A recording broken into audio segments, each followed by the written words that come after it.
இவ்வளோ குடிச்சோன்னு சொல்லுவீங்கன்னு பார்த்தேன்.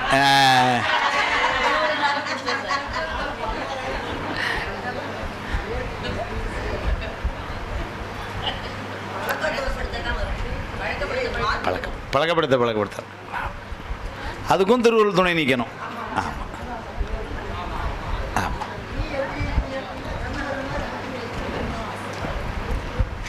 டீ இடைவேளைக்கு போக முன்னாடி வினை செய்வது உயிர் என்றும்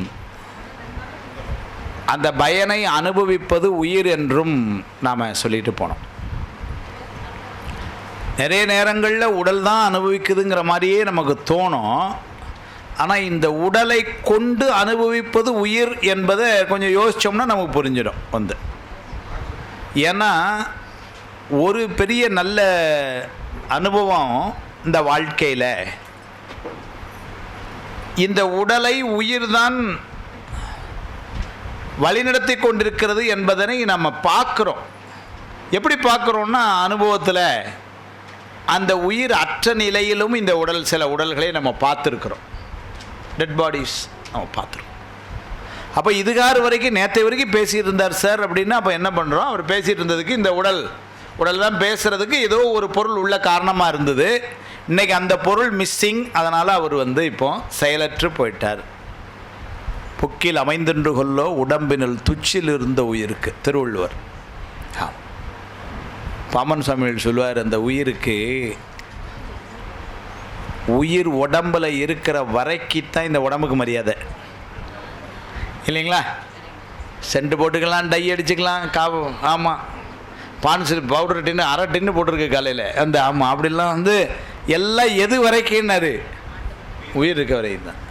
ஒரே வார்த்தை சொல்லுவார், இந்த உயிர் அந்த உயிரை என்ன சொல்லுவார், அற்ப உயிர் அப்படின்றவார். ரொம்ப மரியாதையாக கூட சொல்ல மாட்டார். ஏன் அப்படின்னா இது எப்போ போகும்னு சொல்ல முடியாது. கிட்டத்தட்ட 75 வருஷமாக கூட இருந்திருக்குன்னா அட்லீஸ்ட்டு நான் ஒரு 6 மந்த்ஸில் கிளம்புறேன் சொல்லணுமா வேண்டாமா? ஏன்னா ஒரு வீட்டில் போய் 6 மாதமாக இருக்கிறோம், காலைல இருந்துச்சு பார்த்தா ஆளக்கானம் ஊருக்கு போயிட்டார் அவருன்னா அது மரியாதை இல்லைல்ல. அவ்வளோதான் இந்த உயிர் பண்ணுற வேலையாம். அதனால் என்ன சொல்லுவார், அற்ப உயிர் ஆட்டம் விடுத்தவுடன் என்னை ஆதரிப்பார் எவரேம்பர். இருக்கிற வரைக்கும் எல்லோரும் மதிப்பாங்க. நான் போயிட்டுதுன்னு வச்சுக்கோங்களேன், நம்ம கண்ணால் பார்க்குறோம்ல போன அடுத்த நிமிஷம் என்ன சொல்லுவோம், பாடி எப்போ எடுக்காங்கங்கிறோம் இல்லைங்களா. பேரை சொல்லி அவர் எப்போ எடுக்க போகிறாங்கன்னு கேட்குறது இல்லை. அவ்வளோதான். வீட்டின் வைகை எல்லையிலும் விட்டு வந்த விற்போதும் உற்ற வாட்டமெல்லாம் செகுத்த மட்டில் மா கருணை கடலே கோட்டமில் வேல்வருமான இச்சை கொட்புடை அற்ப உயிர் ஆட்டம் விடுத்தவுடன் என்னை ஆதரிப்பார் அவர் என்பர் பாமன் சுவாமிகள். அப்போ இந்த உடம்புக்கு அவ்வளோதான். சிவஞான போதத்தினுடைய சிறப்பு பாயிரத்தில் கூட அருந்துயர் குரம்பை என் ஆன்மா நாடி அப்படின்னு ஒரு வரி வருது. மலர்தலை உலகின் மாயிருள்தமிய பலர்பொருள் ஞாயிறு படன நல்லதே கண்டல் செல்லா கண்பொருள் இந்திய பெரும்பேர் கடவுளின் கண்ணி இருள் தீர்ந்து அருந்துயர் குரம்பையின் ஆன்மா நாடி மயர்வனம் நந்தி முனிகணத்தை அளித்த உயர் சிவஞான போதம் உயர்த்தோன் பெண்ணை புனல் சொல் வெண்ணை சுவேதனன் மெய்கண்ட தேவன் பொய் கண்ட எல்லாத்துக்கும் தெரிஞ்ச பாட்டு தானே சொல்லலாம். அதில் அருந்துயர் குரம்பையன் அப்படிம்பார். அருந்துயர் குரம்பைனா உடம்புன்னு அர்த்தம். அருந்துயர் குரம்பைனா அதுக்கு சிவஞான சுவாமிகள் பொருள் என்ன எழுதுவார்னா, ரொம்ப துன்பப்படுகின்ற உடல்னு எழுத மாட்டார். ஏன்னா இந்த உடல் அப்படி துன்பப்படுகின்ற உடலாக சொல்லணும்னு கட்டாயம் இல்லை, இன்பப்படுகின்ற உடலாகவும் பார்க்கலாமே. இந்த உடலில் எதனா துன்பத்துக்கே உள்ளதா கிடையாது. இதில் நிறைய இன்பானவங்களை இப்போ போய் டீ சாப்பிட்டு வந்தோம், நல்லா இருந்ததே அப்போ என்னன்னா இன்பமும் இருக்குது, சில நேரங்களில் துன்பமும் இருக்குது, அவ்வளோதானே. அதனால் அருந்துயர் குரம்பைன்னு இந்த உடம்பு ஏதோ துன்பப்படுறதுக்கே உள்ள உடம்பு அப்படி இல்லை. நிறைய இன்பங்களும் இந்த உடம்பால் தான் நம்ம அனுபவிச்சுட்ருக்குறோம். அதனால் அந்த இடத்துல அருந்துயருக்கு என்ன எழுதுவார்னா, நிலையற்ற தன்மை கொண்டன்பார். ஏன்னா எப்போ முடியுதுன்னு சொல்ல முடியாது. நேற்று நைட்டு வரைக்கும் பேசிகிட்டு இருந்தார் சார் காலையில் அப்படின்னு சொல்கிறாங்க. அப்படின்னா நெருநல் உளன் ஒருவன் இன்றில்லை என்னும் பெருமை உடைத்து உலகு திருவள்ளுவர். நெருநல்லாம் நேற்று இருந்தோம். நேற்று ராத்திரி வரைக்கும் பேசிகிட்டு இருந்தார், காலையில் ரொம்ப ஷாக்கிங் சார் அப்படிங்கிறோம். அப்படின்னா அதுதான் அப்போ இந்த பெருமை. அதனால் பாமன் சுவாமிகள் சொல்லும்பொழுது அற்ப உயிர் புக்கில் அமைந்தென்று கொள்ளோ திருவள்ளுவர். இது வாடகை வீடு, என்னைக்குனாலும் ஒரு நாள் காலி பண்ணி தான் ஆகணும். சென்னையில் கோயம்புத்தூரெல்லாம் கூட ஏதாவது ஒரு வீடு வாடகைக்கு எடுத்திருந்தால் 3 மாதம் நோட்டீஸாக கொடுப்பார் ஹவுஸ் ஓனர். இங்கே அதுவும் கூட கொடுக்குறது ஒரு நாள் திடீர்னு வந்து காலி பண்ணிட்டு போயிடுவார் வந்து. அவ்வளோதான். அதனால தான் அருந்துயர் குரம்பையன்னார். அப்போ இந்த உடலின் மூலமாக நாம் அனுபவிப்பது போல இருந்தாலும் அனுபவிப்பது வந்து உயிரானது. உடல் ஒரு கருவியாக தான் இருக்குது. அது நல்ல அனுபவமோ தீய அனுபவமோ. அதனால் நம்ம செய்கிற செயல்களும் செய்கிறது வந்து உயிர் தான். இந்த உடலை கொண்டு அது செய்கின்றது. ஆனால் செய்யக்கூடிய பொறுப்பு யாருடையனா உயிருடையது. இப்போ நீங்கள் எல்லாம் கேட்டுக்கொண்டிருக்கிறீர்கள் அப்படின்னா என்ன அர்த்தம் அப்படின்னா, காதின் வழியாக இந்த உடம்பின் துணை கொண்டு கேட்டுட்டு இருக்கிறது எதுன்னு பார்த்தீங்கன்னா உயிர், பேசுகிறது எதுன்னு பார்த்தீங்கன்னா உயிர். அதை நம்ம அனுபவத்தால் உணர்கிறோம். இப்போது பிராரத்த கர்மத்தை நீக்கிறதுக்கு வழி, அதுக்கு அதுதான் யோசிச்சுட்டு இருந்தோம். ஆகாமிய கர்மம் வராதுக்கு வழி சொல்லியாச்சு. எல்லாம் சுவாமி திருவருள்னு போட்டாச்சுன்னா புதிய வினை இல்லை. அப்போ புதியான ஒரு ஆகாமிய கர்மம் இனி வராது. சஞ்சித கர்மம் சுவாமி வந்து நீக்கிடுவான். ஆனால் நம்ம செய்கிறதுக்கு ஒன்றும் இல்லை. அவன்கிட்ட போயிடுச்சுன்னா அவன் பார்த்துக்கிறான். ஞானாசிரியன் குருநாதர் வந்து பார்த்துக்க போகிறார், அதுவும் பிரச்சனை இல்லை. இந்த ஆகாமிய இந்த பிரார்த்த கர்மம் இருக்கே அது அனுபவிச்சு தான் கழிக்கணும் அப்படின்னு சொன்னால், சரி இவ்வளோ உயர்ந்ததுக்கு அப்புறமா ஏதோ ஒரு 10 வினை பாக்கி, அதுக்கு போய் அந்த பையனை போட்டு அந்த பாடுபடுத்தணுமா அப்படின்னா உமாவிசி ஆச்சாரியார் சொல்கிறாரு, இல்லை அருமையாக ஒரு திருவள்ளுவர் பயனில் ஏன்ற வினை உடலோடு ஏகும்னர். இடையேறும் வினை தோன்றில் அருளே சுடும். இடையேறும் வினை தோன்றில் இடையேறும் வினைன்னு ஆகாமிய கண்மம். அது ஏதாவது வருத மாதிரி இருந்தால் கூட அருளே சுடும்ட்டார். ஏன்னா நம்ம தானே அருள் தானே முன்னிறுத்துகிறோம். அதனால் அது வராதபடி அருள் பார்த்துக்கிடுது. ஏன்ற வினை அப்படின்னு இந்த பிறவியில் நம்ம அனுபவத்துக்கு எடுத்துகிட்டு வந்த வினை பிரார்த்த கண்மம் உடலோடு ஏகும்னார். அதுதான் ரொம்ப முக்கியமான இடம். இவ்வளவு நேரம் டீ குடிக்க முன்னாடி நம்ம என்ன சொல்லிட்டு போனோம்? எது அனுபவிக்குதுன்னு சொன்னோம்? உயிர் அனுபவிக்குன்னு சொன்னோம். இந்த இடத்துல சுவாமி என்ன சொல்கிறார்? அந்த பக்குவத்தால் உயர்ந்த ஆன்மாக்கள் யார் ஒருவர் கிட்டத்தட்ட ஞானியராய் சஞ்சித கர்மமெல்லாம் நீக்கம் பெறுகின்ற நிலையில் இருக்கிறார்களோ அவர்களுடைய வினைகள் எப்படி கழியும்னர்? பிரார்த்த வினை உடல் அளவிலே கழியும்னர். உடல் அளவிலே கழியும் அப்படின்னா என்ன அர்த்தம் அப்படின்னா, உயிருக்கு பெரிய அனுபவம் வர்றதில்லை. இவ்வளோ நேரம் என்ன சொன்னோன்னா அனுபவம் வந்து உயிருக்குன்னு சொன்னோம். ஆனால் அந்த ஞானிகள் போன்றவர்களுக்கு அது எப்படி கழியுதுன்னா உடல் அளவுலேயே அது கழிஞ்சிருதான், உயிரை தாக்குறது இல்லை. சும்மா ஒரு எக்ஸாம்பிளுக்காக புரியுறதுக்கு அப்படி சொல்கிறேன். ஏன்னா ஏதாவது ஒரு தீவினையை சொன்னால் தான் புரியும் எளிமையாக. 2 பேர் பைக்கில் போகிறான், கல் தட்டி கீழே விழுந்துட்டான். 2 பேருக்கு கிட்டத்தட்ட ஒரே மாதிரி அடி, ரொம்ப சிம்பிளாக தான், லேசாக தான் அடி. அந்த பெருவிரல்னாக லேசாக பிஞ்சு போச்சு, ரத்தம் வருது, கொஞ்சம் குளம் ரத்தம் வந்துட்டு. 2 பேருக்கு ஓட்டிகிட்டு போனவனும் சரி, கீழே பின்னாடி உட்காந்தவனும் சரி. நம்ம நீங்கள் கண் கூட பார்க்கலாம். அதில் ஒருத்தன் உயிரை விட்டு காலே போன மாதிரி கத்திக்கிட்டு இருக்கான். இன்னொருத்தன் கர்ச்சீப் எடுத்தான், கழிச்சான், காலில் கட்டிட்டு சரி அங்கே போகிற பயில எங்கே ஒரு டிஞ்சர் வச்சுக்கலாம், ஒரு ஆஸ்பத்திரிலாம் அப்படின்னு இருக்கான். நான் என்ன சொல்லுவேன்னா 2 பேருக்கும் ஒரே மாதிரி அடி. இப்போ டாக்டர்கள் வார்த்தையில் சொல்ல போனால் அந்த சீரியஸ்னஸ் ஆஃப் த இன்ஜுரி 2 பேருக்கும் ஒரே மாதிரி தான் இருக்குது. 2 பேரும் கிட்டத்தட்ட ஒரே வயசு தான். 2 பேருடைய சுகர் கொலஸ்ட்ரால் லெவலில் ஒன்றா தான் இருக்குது. ஒரு எக்ஸாம்பிளுக்கு அப்படி சொல்லலாம். அப்படிலாம் ஒன்றா இருக்குமானா இருக்குது.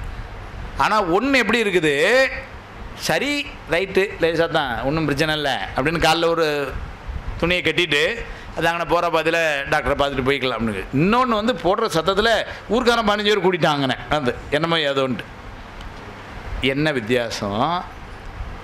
முதல்ல உள்ளவன் ஏதோ ஞானியாக இருப்பான் போல் உடல் அளவிலே கழியுது. 2வது இருக்கிறவனுக்கு அனுபவம் உயிர் வரைக்கும் போய் வீட்டுக்கு ஃபோன் பண்ணுங்கிறான். இப்போ நான் வீடு வரைக்கும் பத்திரமா போயிடுவோம்லாங்கிறான். காலில் நகந்தான் போயிருக்கு வந்து. அவன் சொல்லுதை பார்த்தா இப்போ 108க்கு ஃபோன் பண்ணுங்கிறான் வந்து. ஏன் அப்படின்னா அந்த பதட்டம் எங்கேருந்து வருது? உயிர் அளவிலே. அவனுடைய பக்குவ லெவல் அவ்வளோதான். இதை அம்மா ஒரு வார்த்தை பார்த்து சொன்னாங்க, மனசுன்னு ஒன்று சொன்னாங்க. அதை வச்சு சொல்லும்போது தான் நல்லா தெரியும். நீங்கள் பாருங்கள், பக்குவத்தால் ரொம்ப உயர்ந்தவர்கள் ஏதேனும் ஒரு தீவினையினால் துன்பம் வந்தபோது கூட அவளை சாதாரணமாக தோண்டு விட மாட்டார்கள். பக்குவத்தால் உயர்ந்தவர்கள். ஏன் அப்படின்னா உயிரினுடைய பங்கு அது உடல் அளவிலே கழிக்க முயற்சி செய்கிறார்கள். உயிரை அது தாக்க இது பண்ணல.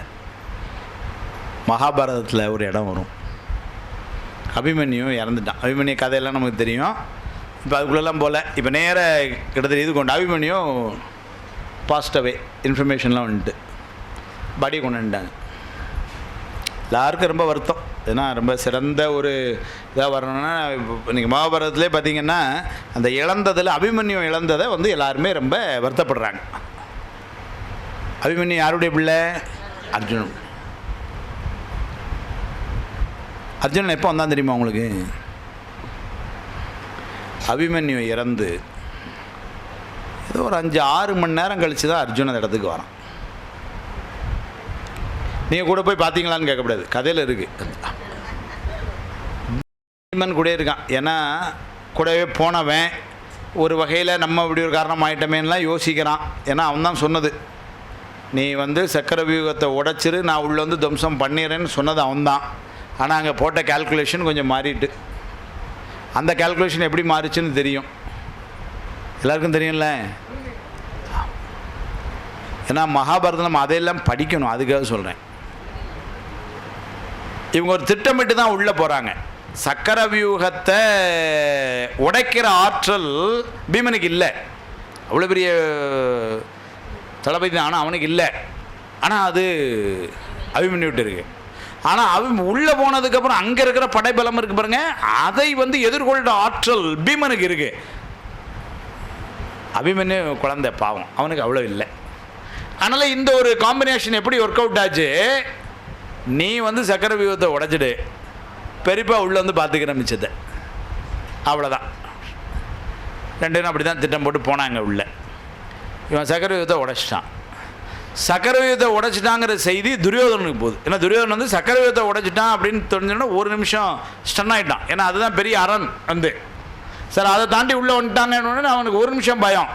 கேட்டே இருந்தால் யார் இது பண்ணாங்கன்னா, அபிமன்யு உடைச்சிட்டு உள்ளே வாரான்னா அப்படின்ட்டான். கவலைப்படாதேன்ட்டான். ஏன்னா அதுக்கெலாம் நாம் போண்டு இல்லை, அங்கே இருக்கவங்களே பார்த்துக்கிடுவாங்க, அந்த பையனெல்லாம் போட்டு தள்ளுறதுக்கு நம்மகிட்ட ஆள் இருக்குன்ட்டாங்க அப்படின்ட்டு இதாகிட்டான். அடுத்த 5 நிமிஷத்தில் அவனுக்கு தகவல் போகுது, அபிமன்யு இல்லை, அபிமன்யு கூட பீமன் உள்ளே வந்துட்டான்ட்டான். துரியோதனன் அலறிட்டான் இப்போ. ஏன்னா பீமன் அங்கே உள்ளே வந்துட்டான் அப்படின்னு சொன்னால் மகாபாரத போர் அன்னைக்கே முடிஞ்சிருக்கும், எல்லாத்தையும் கதையை முடிச்சிருப்பான். அதனால் என்ன பண்ணுறான் இப்போ வந்து பீமன் துரியோதனை நேர தேர் எடுத்துட்டு பீமனை தடுக்கணும்ட்டு வாரான். பீமனை இப்போ எப்படி தடுக்கிறதுன்னு தெரில. ஏன்னா பீமன் ரொம்ப வேகமாக உள்ள நேரம் வந்தான். என்ன பண்ண, எப்படி தடுத்தான் தெரியுமா உங்களுக்கு? துரியோதனன் அன்னைக்கு காலையில் சிவபூஜை பண்ணிவிட்டு அந்த சிவபூஜையில் பண்ண நிர்மாலியம் பூ அதை தலையில் வச்சுருக்கிறான். பூஜை பூவை தலையில் வச்சுருக்கணும். அதனால தான் அந்த காலத்தில் வந்து பார்த்தீங்க அப்படின்னா வந்து தலைக்கும் வந்து சிறப்பு, முடிக்கும் சிறப்பு உண்டு. சிரசே நமஹா சிகாய நமஹா வந்து அதான் மந்திரமே. அதனால் வந்து என்ன பண்ணணும்னா அந்த காலத்தில் வந்து ஆண்கள் முடி வெட்டினா கூட இந்த இடத்துல 2 முடியை விட்டுருப்பாங்க. ஏன்னா அந்த பூவிக்கிற முட்டையை அடித்தா கூட இங்கே 2 முடி, ஏன்னா பூவிக்கிறதுக்கு முடி இருக்கணும். வந்து விளக்காரம் தான் மொத்தமாக சிறச்சி விட்டு போயிட்டான் நம்மளை, அந்த பழைய இதாகிட்டோம். ஆனால் இருக்கணும். என்ன பண்ணா, அதனால் வந்து அங்கே பூ வச்சுருக்கிறான். இப்படி வந்தான் இல்லையா, பீமனுடைய தேர் இப்படி வந்தது, அந்த பூ எடுத்து தேர் முன்னாடி போட்டான். பீமன் தேரை நிறுத்துன்ட்டான். ஏன்னாரு, சிவ நிர்மால்யத்தை தாண்டுவதோ மிதிப்பதோ சிவ அபராதமா. எவ்வளவு தெளிவில் அவனும் இருந்திருக்கான் பாருங்க. தேரோட்டி சொல்கிறான், அபிமன்யு உள்ளே போயிட்டான், இப்போ நம்ம உள்ளே போகலன்னா அவனை போட்டு தள்ளிடுவாங்கட்டான். போனால் போட்டும்ட்டான். என்ன பாருங்க. அப்போது அந்த சிவபரத்துவம்ங்கிறது கங்கை கரையினில் சிவபரத்துவம், அதுதான், வேற ஒன்றும் இல்லை.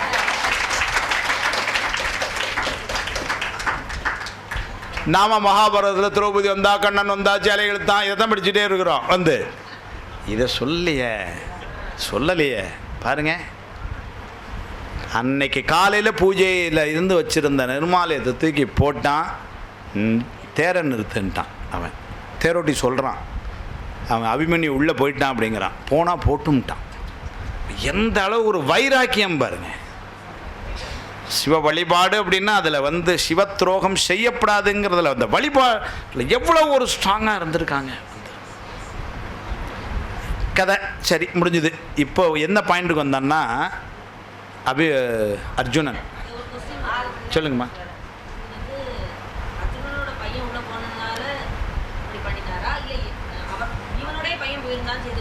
அப்படி செய்திருப்பார், கண்டிப்பாக செய்திருப்பார். இன்னும் வெளிப்படையாக சொல்லப்போனால் பீமன் பையன் போயிருந்தால் ஒரு நிமிஷம் கூட யோசிச்சிருக்க மாட்டார். அர்ஜுனனால வேணால் ஒரு நிமிஷம் யோசிச்சிருந்துருக்கலாம். இல்லை, ஏன்னா அந்த சிவபரத்துவங்கிறதுல அவங்க ரொம்ப தெளிவாக இருந்து அந்த காலத்தில் வழிபாட்டில் அவ்வளோ ஸ்ட்ராங்காக இருந்திருக்காங்க எல்லோரும். அதுக்காக சொல்கிறேன், அர்ஜுனனும் எவ்வளவு ஸ்ட்ராங்காக இருந்தான் அதுதான் இப்போ செய்தி வருது. இப்போ பாருங்கள், இது துரியோதனன் எவ்வளோ ஸ்ட்ராங்காக இருந்தான்.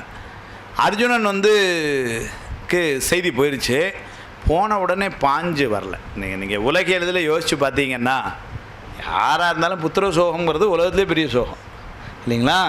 ஆனால் பாஞ்சு வந்துருக்கணும். அர்ஜுனன் வரல, கிட்டத்தட்ட ஒரு 4-5 மணி நேரம் 3-4 மணி நேரம் கழித்து தான் வரான். என்னவா இந்த செய்தி போகும்பொழுது சிவபூஜை பண்ணிகிட்டு இருந்தானா, பூஜையை முடிச்சு வச்சுட்டு தான் வந்தானா. ஆமாம், பூஜையை முடிச்சுட்டு தான் வரான் அங்கேருந்து. இதுவும் செய்தி வருது, பூஜையை முடிச்சுட்டு தான் மெல்ல வரான்.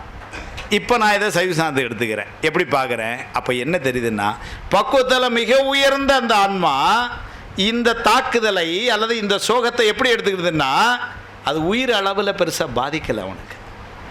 சரி இல்லைங்களா? ஒரு நாள் வந்தால் ஒரு நாள் போய் தான் ஆகணும். பிள்ளையார் நமக்கு வரணும்னு ஏதோ நல்வினை பையன் அப்படி இருந்தது, அவனை விட்டு பிரியணும்னு ஒரு தீவினை பையன் இருக்குது. சரதாண்டா ரைட்டு, அப்படி மாதிரி தான் இருந்திருப்பான் போல். எதுக்கு சொல்ல வரேன்னா, ஞானத்திலே உயர்ந்து விளங்குகின்ற ஞானிகளுக்கெல்லாம் பிராரத்தன வாசனை எப்படி தாக்கும்னாரு? உடல் அளவிலே தாக்கும். அதுக்காக தான் சொன்னேன். ஏன்னா இப்போ இந்த உடல் அளவிலே அவருக்கு ஒரு பெரிய இதெல்லாம் இல்லை. இப்போ அவருக்கு உடனே அடிபடலை இதெல்லாம் இல்லை. ஆனால் மனசளவில் ஒரு பெரிய இருந்திருக்கும். இல்லை, உயிர் அது பெருசாக தாக்கலை. தாக்கியிருக்கோம், தாக்கலைன்னு சொல்லக்கூடாது, அது பெரிய அளவு. அப்போது ஞானிகளுக்கெல்லாம் இந்த பிரார்த்த கர்மம் எப்படி தாக்குது அப்படின்னா, ஏன்ற வினை உடலோடு ஏகும்னர், உடல் அளவிலேயே கழிஞ்சிரும். அப்போ இந்த பிறவி முடியும் பொழுது அது கழிஞ்சு போகுது. அப்போது நமக்கு இருக்கிற 3 வினை, சஞ்சித வினை போகிறதுக்கு வழி சொல்லியாச்சு, ஆகாமிய வினை போகிறதுக்கு வழி சொல்லிட்டோம், பிராரத்த வினை போகிறதுக்கு வழி சொல்லியாச்சு. இந்த வினைகளெல்லாம் நீங்குச்சுன்னா புதியனவாக வினை வராமல் இருக்கிற நிலைமைக்கு வந்துட்டதுனால அதுக்கப்புறம் மலபரி பாகத்துக்கு நம்ம உயர்றோம். இந்த நிலை இதுக்கு இருவினை ஒப்புன்னு பேர். அப்போ நேற்று நம்ம பேசணும் அந்த இருவினை ஒப்பு. அப்போ இந்த இருவினை ஒப்பு என்பதனை நாம் பெற வேண்டும் அப்படின்னா எப்படி பெற வேண்டும்? எல்லாம் திருவருள்னு இருக்கணும். எல்லாம் திருவருள்னு இருக்கணும் அப்படின்னா அடிப்படை என்ன? நன்மை நல்ல செயல்களால் வரக்கூடிய இன்ப அனுபவத்திலும் தீய செயலினால் ஒரு துன்ப அனுபவத்திலும் ஒரு சேர எடுத்துக்கொள்ளக்கூடிய பக்குவம் வரணும். ஆனால் ரொம்ப சாதாரணம் கிடையாது. அம்பலவான தேசிகமூர்த்திகள் காட்டுறாரு, எப்படி வரும்னு காட்டுறாரு. நமக்கு ஒரு சூட்சுமத்தை சொல்லி கொடுத்துட்டு போகிறார். அப்போ தண்டமணி ஐயா கேட்டாப்புல, அந்த இருவினைப்பு எப்படி வரணும், எப்படி வரும் அப்படின்னார். குருநாதர்கள் அதான் நம்ம காட்டுறாங்க எப்படி வரும்னு. ஒரு அருமையான ஓமையை கையாளுறார் பண்டார சாத்திரத்தில்.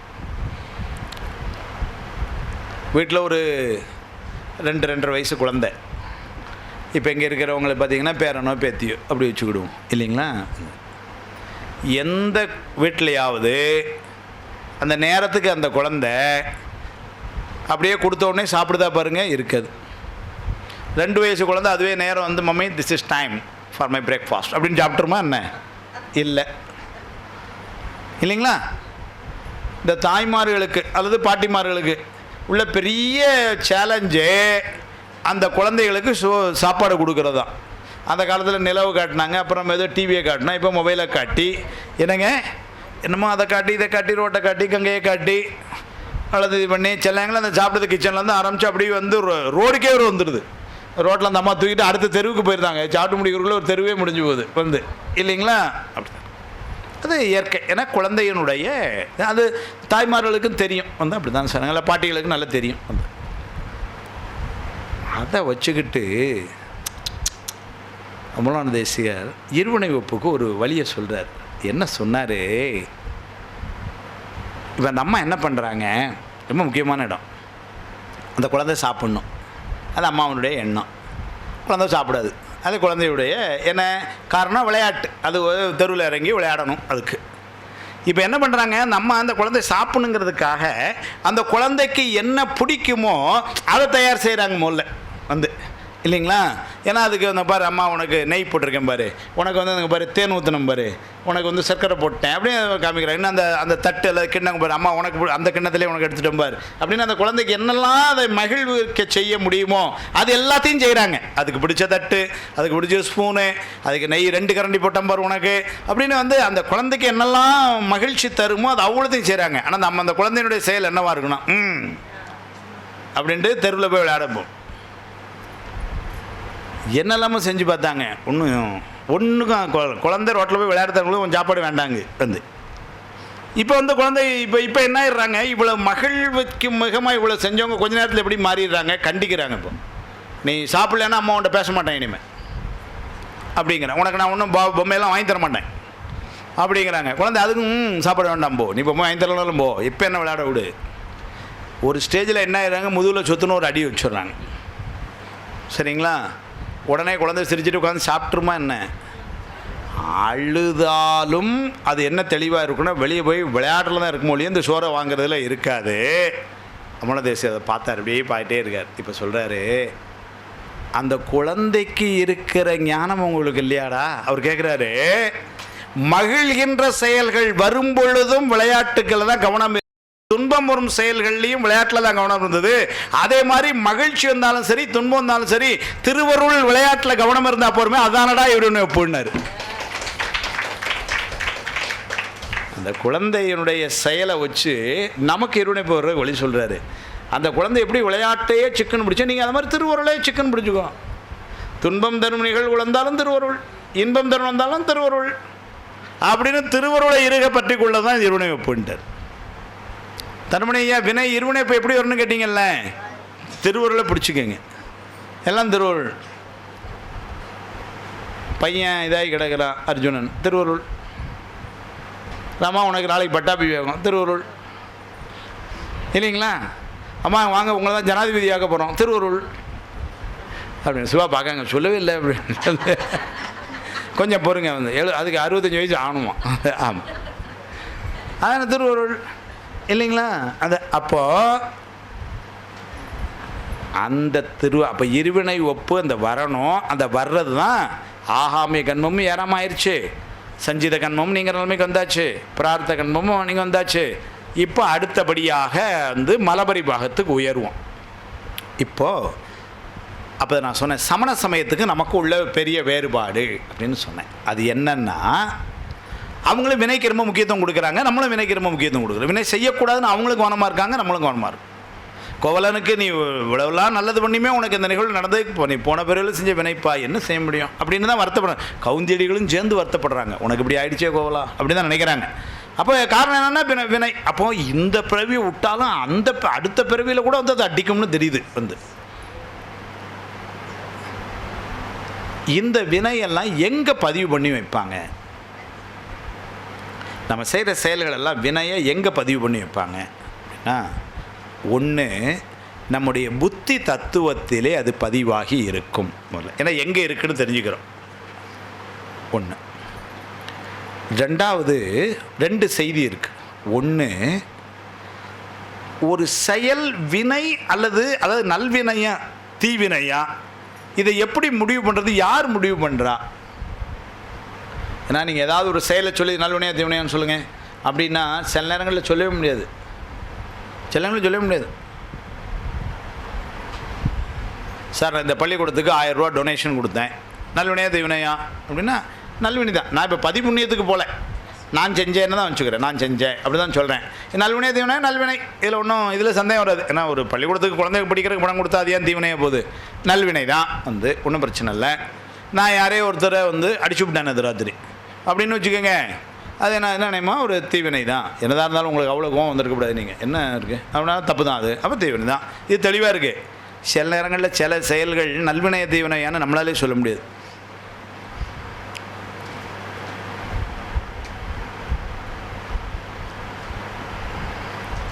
டி நகர் பஸ் ஸ்டாண்டு சார், எவ்வளோ கூட்டம் இருக்கும் பதிவாக, அங்கே டவுன் பஸ்ஸு. நான் அந்த படிக்கு முந்தின சீட்டு அதில் உட்காந்துருக்கேன். அதாவது படி இப்படி ஏறுதாக்கில் என்னை பார்த்து அப்படி ஏற முடியும், அப்படி ஒரு சீட்டு. பஸ்ஸு நின்றுது, தொப்பன்னு கூட்டம் ஏறிச்சு இறங்குச்சு, என்னாச்சு, பஸ்ஸு எடுத்துட்டான். ஒரு பையன் ஓடி வானான் அந்த பஸ்ஸில் ஏறுறதுக்கு. அவனால் கண்டிப்பாக பஸ்ஸில் ஏற முடியாது, பஸ்ஸு கிளம்பிட்டேன். ஆனால் நான் என்ன நினச்சேன், அவனுக்கு உதவி பண்ணுதேன்னு போய் கையை கொடுறா தம்பி அப்படின்னு. அவன் அதனால் ஏறுறதுக்கு முயற்சி பண்ணான், கீழே விழுந்தான். அப்புறம் 108 தான். இப்போ எனக்கு நல்வினையா தீவினையா? பேசாமல் இருந்திருந்தால் அவன் பாட்டு அடுத்த பஸ்ஸில் வந்திருப்பான் இல்லைங்களா? நம்ம ஏறாமல் பேசாமல் இருந்தோம்னு வச்சுக்கோங்க, அவன் என்ன பண்ணியிருப்பான், சரி இந்த பஸ்ஸு போதுன்னு விட்டுட்டு அடுத்த பஸ்ஸில் வந்திருப்பான் இல்லைங்களா? இதை நல்வினை சொல்லுதா தீவினை சொல்லுதா உள்ட்டான். இது மாறியும் நடக்கலாம். அவன் எனக்கு வேண்டாத பையன், அவரை இழுக்கிற மாதிரி இழுத்துக்கள தெரியல அவரான கையை கொடுத்தேன் வந்து. ஆனால் அவன் ரொம்ப விவரம், ஏன்டா கையை கொடுக்குறமா கொடுத்து கம்பி பஸ்ஸு கம்பி பிடிச்சி ஏறிட்டான் உள்ள, கிளெல்லாம் உடலை அவன். இப்போ நல்வினையா தீவினையா? பஸ்ஸு ஏறிட்டான்லாமா, அப்போ நல்வினை தானே. பாருங்க அந்த அக்கா தீவினைங்கிறாங்க, கேளுங்க 5 மணிக்கு அப்புறம் வச்சுக்கோங்க என்னென்னு. ஆமாம், ஏன் சொன்னால் ரொம்ப எளிமையாக சொல்கிறோம். ஆனால் இது நல்வினையா தீவினையா நம்ம முடிவு பண்ண முடியும், நம்ம முடிவு பண்ண முடியாது. ஏன்னா நமக்கு தெரியாது. இது யார் முடிவு பண்ணுறான்னாரு, சுவாமி பார்த்துக்கிறான். அப்போ நம்ம என்ன செய்யணும் அப்படின்னாரு, அறநூல்களில் விதிக்கப்பட்டபடி ஒழுகுகன்னார். வேதம் சொல்லியிருக்கு, ஆகநூல் சொல்லியிருக்கு, நீதி நூல்கள் சொல்லியிருக்கு எப்படி வாழணும்னு, அதுபடி வாழுங்க, அவ்வளோதான். மிச்சத்தை என்ன பண்ணுறோன்னாரு, அவன்கிட்ட போட்டுடுறோம், நீ பார்த்துக்கப்பா அப்படின்ட்டு. நாம் முடிவு பண்ண முடியாது. சார் நேற்று நான் வந்து ஒரு 3 நல்வினை பண்ணேன், நைட்டை தான் யோசித்தேன் அப்படின்னு அப்படிலாம் ஒன்றும் பண்ண முடியாது, ஒன்றும் செய்ய முடியாது. நான் அப்போதே சொன்னேன், ஒரு ஆள் தான் குழப்பலான்னு சொல்லியிருக்கேன்ல. அப்புறம் நீங்கள் திரும்ப திரும்ப முயற்சி பண்ணீங்கன்னா, நீங்கள் எனக்கு சாயங்காலம் 4 பாயிண்ட் கொடுங்க, இது மாதிரி நாளைக்கு நான் குழப்பறதுக்கு பாயிண்ட் வேணும், அது நம்ம செய்யுங்க. ஏன்னா நான் குழப்பினா மைக்கில் வச்சு எல்லாரையும் குழப்ப முடியும், நீங்கள் குழப்பினா ஒருத்தருக்கு தான் போகுது. சாயங்காலம் 8 மணிக்கு இருக்கிறானே பாருங்கள், அது கூட அவங்க குழப்பிட்டாங்க. நான் வந்து 9 8:30 நினச்சிக்கிட்டு இருந்தேன், அவங்க இப்போ 8 மணிக்கு குழப்பி விட்டாங்க. அவங்களால முடிஞ்சது வந்து எல்லோரும் ரொம்ப தெளிவாக குழப்பற ஆளாக இருக்கிறாங்க வந்து.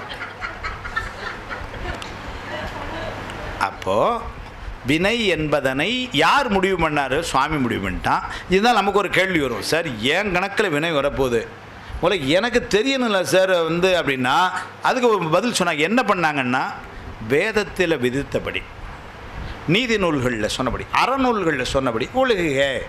இப்போ திருக்குறளில் சொல்லியிருக்கு வந்து களவு செய்யக்கூடாது இல்லைங்களா, ஒரு மனம் முன்படிபடி பேசக்கூடாது, எல்லாம் திருக்குறள் சொல்லி வச்சிருக்காரு. இப்போ இதெல்லாம் செஞ்சால் தீவினை, அதெல்லாம் செய்யாத வரைக்கும் எல்லாம் மாற்றி நல்லா செஞ்சால் நல்வினை, அவ்வளோதானே. ஒருத்தர் மனசு மகிழ்ச்சியாக இருக்கிறபடி பேசினீங்கன்னா நல்வினையாக போகுது, மனசு வருத்தப்படப்படி பேசினீங்கன்னா தீவினையாக போகுது, இவ்வளோ தானே. அப்படிங்கிற அப்போ இதை நம்ம பண்ணிக்கிட்டா போகிறோம். அவன் பார்த்துக்கிறான், அந்த சூழ்நிலையை பொறுத்து, அந்த ஆளை பொறுத்து இதெல்லாம் வந்து அவன் பார்த்துக்கிறான். நமக்கு அதில் பற்றி நம்ம ஒன்றும் கவலைப்படவும் வேணாம். நம்ம செய்ய வேண்டியதெல்லாம் அறநூலில் விதித்தபடி ஒழுகுக, முடிஞ்சது. அப்போ இந்த வினை எப்போ பதிவாகுது, எங்கே பதிவாகுது? புத்தி தத்துவத்தில் பதிவாகுது. கடைசி பகுதி என்ன வருது, அந்த பதிவான வினையை யார் நமக்கு தாராங்க? ஏன்னா அது அதுக்கு பலன் கொடுக்கணும்ல. நம்ம எளிமையாக ஒரு வார்த்தை சொல்லிடுறோம், என்ன சொல்லிடுறோம், சுவாமி தாரான் அப்படின்னு சொல்லிட்டு. அவனுக்கு வேணால் வேறு வேலை இல்லையா, அவ்வளோ வேறையும் உட்கார வச்சு ஒவ்வொருத்தனுக்கும் கணக்கு பார்த்து இல்லைங்களா, அந்த கணக்குக்கு பதில் கொடுத்து முடியுமா? சாதாரணமாக முடியுமா? 120 பேர் வந்திருக்கோங்க, 120 பேருக்கும் அந்த அட்வான்ஸ் பணம் கொடுங்கன்னு, 2000 ரூபா ரிஜிஸ்ட்ரேஷன் ஃபீஸை கட்டுங்க, இதுக்கு இது பண்ணுங்கன்னு டாக்டரும் மீனாகுமாரி அம்மாவும் அங்கே இருந்து எத்தனை நாளுங்கிறீங்க? முடியாதுல்ல. ஆமாம், நிறைஞ்சு போச்சு.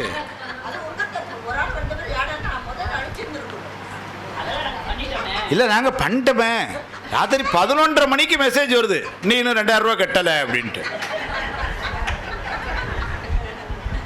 இல்லை ரொம்ப பாராட்டுக்குரியவர்கள். ஏன்னா நான் இதையே கைதட்டுங்க ஒரு தடவை, காசா பணமா நல்லா கைதட்டுங்களேன். ஏன் இதை சொல்கிறேன் அப்படின்னா, நான் நிஜமாகவே சொல்கிறேன், இதை வேறு யாராவது செய்யுங்க நான் ஒரு 1000 ரூபா தாரேன்னு சொல்லியிருந்தா கூட யாரும் செஞ்சுருக்க முடியாது. சில பேரால் முடிஞ்சிருக்கலாம், அவ்வளோ சாதாரண வேலை இல்லை. ஒரு 100 பேருடைய கணக்கு, அதை மெயின்டைன் பண்ணுறதுக்கே இவ்வளவு இல்லைங்களா. கோடானு கோடி ஆன்மாக்களுக்கு அவன் ஒரு நாளைக்கு அவன் 500 வினை செய்தான். நம்மால் சும்மாவா இருக்கானுங்க வந்து அவ்வளோத்துக்கு அது கணக்கை போட்டு அது நல்வினையும் போட்டு தீவினையும் போட்டு அதுக்கு மேலே அவனுடைய கருணை வேறு இருக்க வினை அவ்வளோது இந்த பிறையில் கொடுத்துட்டா கணக்க முடியும் அப்படின்னு கொடுத்தான்னா நம்மளால் எந்திரிக்கவே முடியாது. இல்லை பாவம் குழந்தை, அதனால் சஞ்சீதத்தில் 2000 இருக்குன்னா ஒரு 50 கூட பிள்ளை கழிச்சுட்டு அப்புறம் அடுத்த பிறையில் கொடுக்கலாம் அப்படின்னு அதில் இருந்து ஒரு 50 எடுத்து கொடுத்து எவ்வளோ வேலை அவன் பார்க்க வேண்டியிருக்கு. சிம்பிளாக அதை அவன் தான் செய்யணுமா, வேறு யாரும் செய்யக்கூடாதுன்னா இங்கே தான் நமக்கு சமணத்துக்கு வேறுபாடு. சமணம் என்ன சொல்லிச்சு, அந்த வினை அதற்கான பலனை உங்களுக்கு தரும்னுச்சு. நீங்கள் என்ன வினை செஞ்சீங்களோ அந்த வினை அதுவே அதற்கு உள்ள பலனை உங்களுக்கு தரும். சும்மா தமிழில் எப்படி சொல்லுவோம், ஒரு உதாரணம் சொல்லுவோம், உப்பை தின்னவன் தண்ணி குடிப்பாமோ இல்லைங்களா? இது யார் காரணம்? இந்த உப்பு தான் காரணம். எவ்வளோ அவனு உப்பள்ளி திண்டிங்கன்னு வச்சுக்கோங்க, தாகமாக இருக்கும் அந்த அன்னைக்கு எவ்வளோ தண்ணி குடிக்கிறோம். இப்போ யார் காரணம்? உப்பு தான் காரணம். அது மாதிரி நீங்கள் ஒரு வினை செஞ்சீங்கன்னா அது உள்ள பலனை அந்த வினையை கொடுக்கும் அப்படின்னு சமணம் சொல்லிட்டு. சைவ சித்தாந்தம் என்ன சொல்லிச்சுன்னார், அப்படி இல்லைன்ட்டார். ஏன்னாரு,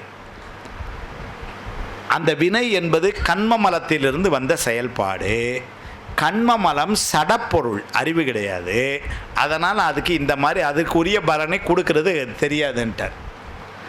இதை சொன்ன உடனே நம்மால் ஒருத்தர் உள்ளே வந்தார்.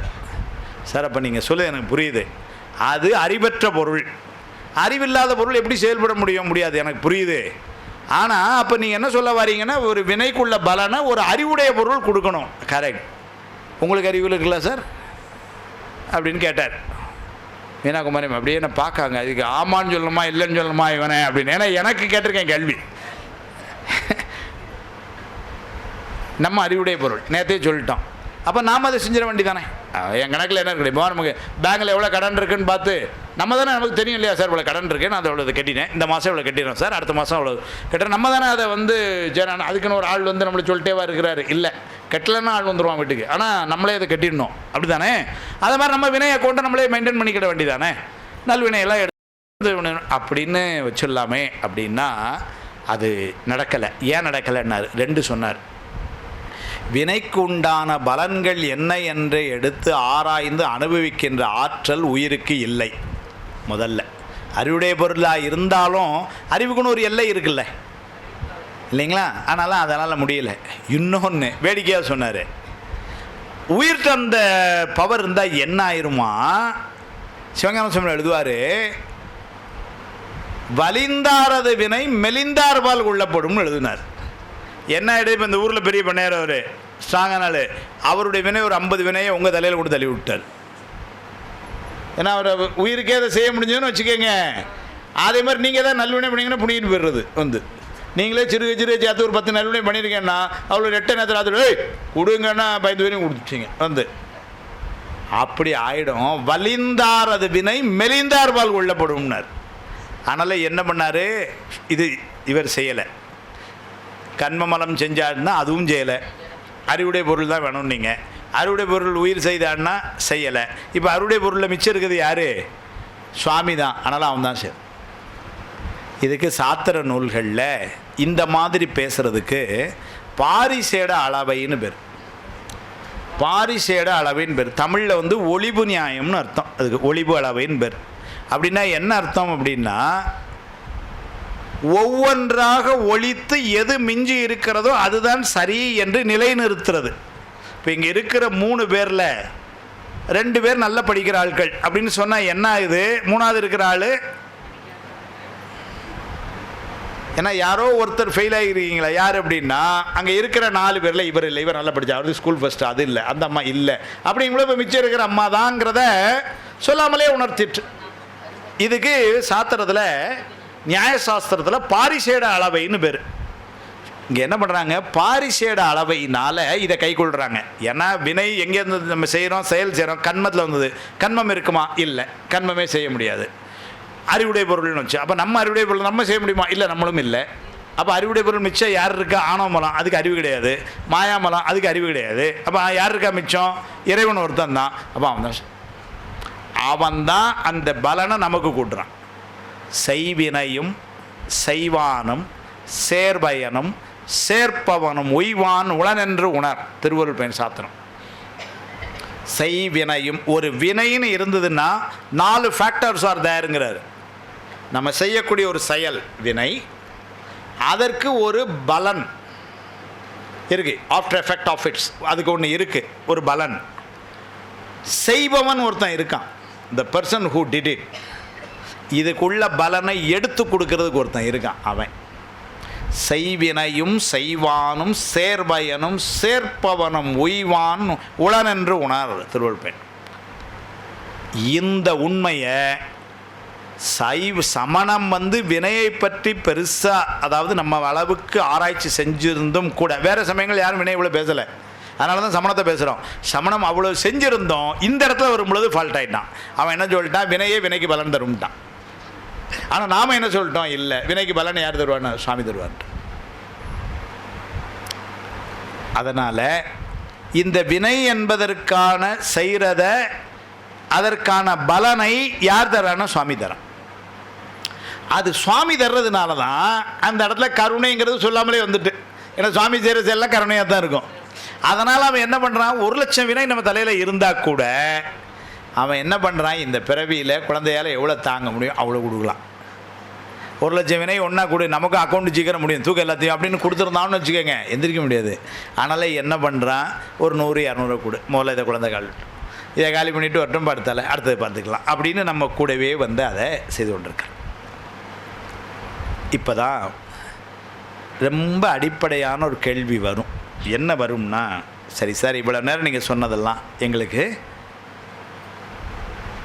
புரிஞ்சுட்டா புரியலான்னு எனக்கு புரியல, அதனால் அமைதியாக இருந்தேன். நீங்கள் எல்லாருக்கும் அமைதியை பார்த்தோன்னே எனக்கு தெரியுது, இப்போ புரிஞ்சுட்டு. இப்போ ஒரு கேள்வி வருது, அடிப்படையாக ஒரு பெரிய கேள்வி இந்த இடத்துல தான் வருது. என்ன வருதுன்னா, சார் நான் இந்த பிறவியில் நான் சில விஷயங்களை அனுபவித்து கொண்டு இருக்கிறேன். நான் என்னவா பிறந்திருக்கிறேன், இந்த வேலையில் இருக்கேன், இதை பேசிகிட்டு இருக்கிறேன், எனக்கு குழந்தைங்க இருக்குது, இப்படி நான் அனுபவித்து கொண்டிருக்கிறேன். என்ன மாதிரி நீங்கள் இல்லை, உங்களுக்கு வேறு மாதிரி இருக்குது, உங்களை மாதிரி இல்லை, அவங்களுக்கு வேறு மாதிரி இருக்குது. இதுக்கு என்ன காரணம் சொன்னீங்க நீங்கள் முதல்ல, அவரவர் வினை.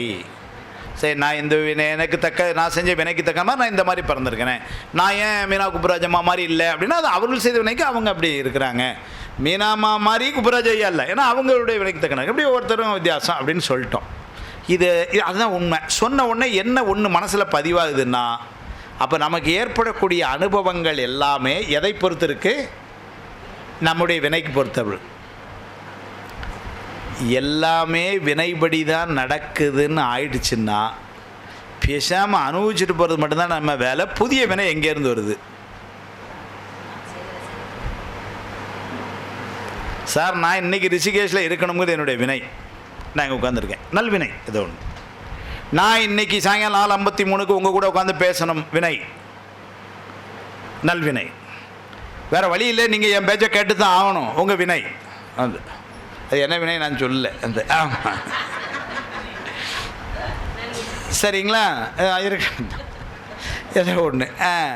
ஆனால் பரவாயில்ல, அவங்க என்னை மகிழ்விக்கிறதுக்காக எப்படி சொல்கிறாங்க பார்த்தீங்களா, பாருங்கள். என் கூடயே கோயம்புத்தூர்லேருந்து 50 பேரை கூப்பிட்டு வந்திருக்கேன், ஒருத்தரும் சொல்ல மாட்டாங்க அங்கே. உங்களை நான் முன்ன பின்ன பார்த்ததில்லை, நேற்று தான் பார்த்தேன். உங்களுக்கு என் மேலே அன்பு இருக்கு பாருங்கள், கவனிங்க எல்லாரும். ஆமாம் ஏனுங்க அப்போ தான் ஆமாம், அது கதை கட்டினாலும் பரவாயில்ல, ஆனால் களை கட்டட்டும். இப்போ எல்லாமே it is already predecided. ஏன்னா அவரவர் வினை வழி அவரவர் வந்தனர், அவரவர் வினை வழி அவரவர் அனுபவம். என்னவா பிறக்கிறோம், யாருக்கு இப்போ மகனாக நான் பிறக்கணும், எந்த ஊரில் பிறக்கணும், நான் எப்படி இருக்கணும், என்ன படிக்கணும், இதெல்லாம் ஆல்ரெடி டிசைடட். அதனால் அவரவர் வினையோடு வந்தனர். அதுக்கப்புறம் எனக்கு இந்த உலகத்தில் ஏற்படக்கூடிய அனுபவங்கள், நல்ல இன்ப அனுபவங்கள், பல சில துன்ப அனுபவங்கள், இதெல்லாம் கூட ஆல்ரெடி எதை பொறுத்தணும், என்னுடைய வினை பொறுத்துன்னு அப்படின்னு ஆயிட்டுன்னா, சிம்பிளாக சொல்லப்போனால் வாங்கின கடனை கழிக்கிறேன். இப்போ கழிக்கிற வேலையை தானே நம்ம செய்கிறோம். இதில் புதுசாக கடன் வாங்குறதுக்கு வழியே இல்லையே. ஏன் எங்கேருந்து வருது அது? நான் இப்போ ஒரு தப்பு பண்ணேன்னே வச்சுக்கோங்களேன், சார் நான் தப்பு பண்ணேன்னு தலையில் இருக்கு. அப்புறம் தப்பு பண்ண வச்சுட்டு, அது போன தடவை இதில் உள்ளது தப்பு பண்ணதை வச்சுட்டு அதுக்கப்புறம் திரும்ப நீ தப்பு பண்ணிட்டேன் ஆனால் உனக்கு வினை அப்படின்னா இது என்ன நியாயம்? இல்லை, இது எனக்கு சந்தேகம், நீங்கள் தான் சொல்லணும். இப்போ எல்லாருக்குமே இருக்குல்ல, வந்திருக்கு, புதுசாக தப்பு வரும்.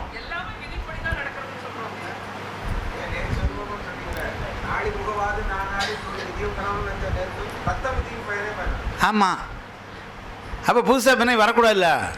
ஆனால் புதுசாக வினை வந்துடும் இந்த டாக்டர் மாமா பயங்காட்டுறாங்க நம்மளை. அதுக்கு தான் 4 நாளில் நீங்கள் ஒரு நாள் சொல்லுங்கள். என்னெல்லாம் பயங்காட்டி விட்டாங்க. நான் ஏரோப்ளேன் ரொம்ப பயந்துக்கிட்டே வந்தேன். வினை வந்துடும் நீங்கள் அங்கே வந்து வினையை ஒழுங்கா சொல்லுங்கன்னு போட்டு ஏரோப்ளேன் அவங்களுக்கு பயம். ஏன்னா ஒரு மாதத்துக்கு முன்னாடி ராத்திரி 11 மணிக்கு கூட்டு வினை எப்படி இருக்கும்பாங்க. நான் ஏன் சுகர் ப்ரெஷரையும் நான் கவலைப்பட்ட ஆள் கிடையாது. ஏன் வினை எப்படி இருக்குன்னா ஏன்னா அவங்களுக்கு என்னன்னா நான் நல்லா தயார் பண்ணிவிட்டு ஒழுங்காக வரணுமே, வந்து சொதப்பிடக்கூடாதுன்னு அவங்களுக்கு அவங்க சந்தேகப்படுறது நியாயம்தான் வந்து. அதனால் ஏன்டா இது பண்ணியிருக்காங்க. முக்கியமான சந்தேகம் தானே. நான் அவங்க என் மேலே சந்தேகப்பட்டதான் முக்கியமான சந்தேகம் தான் சொல்கிறாங்க அப்படின்ட்டு. இப்போ தானே 5 நிமிஷம் மாதிரி நமக்கு ஓட்டு போட்டிங்க, மாற்றி போட்டிங்களேன்னு பயந்தேன். இருந்த ஒரே ஓட்டு அதுவும் போச்சு. அது நம்ம வினை அப்படின்னு நினச்சேன்.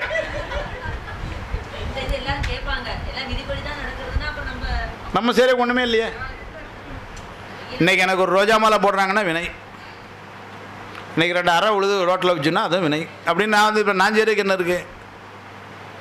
அப்போ நான் செய்கிறதுக்கே ஒன்றுமில்லை, எல்லாமே சொன்னபடி தலையில் எழுதினபடி தான் நடக்கும்னா இப்போ புதிய வினை வந்து வரக்கூடாது. என் பேர்லேயே திரும்ப புதிய வினைன்னு எழுதிட்டு திரும்ப அடுத்த பேரில் ஒன்று அடிப்பேன்னா இது என்ன ஒரு தப்புனைக்கு எத்தனோட தான் அடிப்பீங்க நீங்கள்? என்ன செய்யக்கூடாதுல்லண்ணே என்னங்க? இல்லை புதிய வினை வரும்னு பாயிண்ட் வருது. இல்லைன்னா அப்போ ஆகாமிங்கிற ஒன்றே கிடையாதுன்னு ஆயிரும்ல.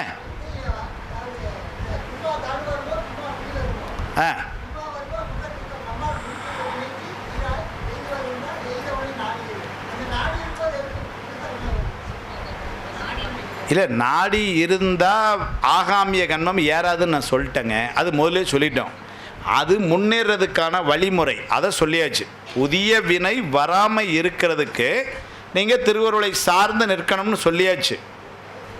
ஆனால் இப்போ நான் திருவருளை சார்ந்து நிற்கிறேன், எனக்கு அவ்வளோ பக்குவம்லாம் இல்லை அப்படி வச்சுக்கிடுவோம். இப்போ நான் செய்கிற செயல் ரைட்டுங்களா, இப்போ புதிய வினையாக நான் வருது, நான் இல்லைன்னு சொல்ல. அது என்ன நியாயம்னு நான் கேட்குறேன். சார் நான் இன்றைக்கி உதாரணத்துக்கு இப்போ நான் நல்லா பேசினேன்னு வச்சுக்கிங்களேன், அது நல்வினை. உதாரணத்துக்கு நான் சரியாக பேசலைன்னு வச்சுக்கிங்களேன், அது தீவினை. நான் நல்லா பேசுகிறேன்னா நல்லா பேசலையாங்க எப்படி எழுதியிருக்கோ அதை பொறுத்தானே இருக்குது இல்லையா? அது என் தலையில் இருந்து பொறுத்து இருக்குது, உங்கள் தலையில் இருக்க பொறுத்து இருக்குது. ஆமாம், சும்மா என்ன மட்டும் சொல்லாதீங்க. ஆமாம்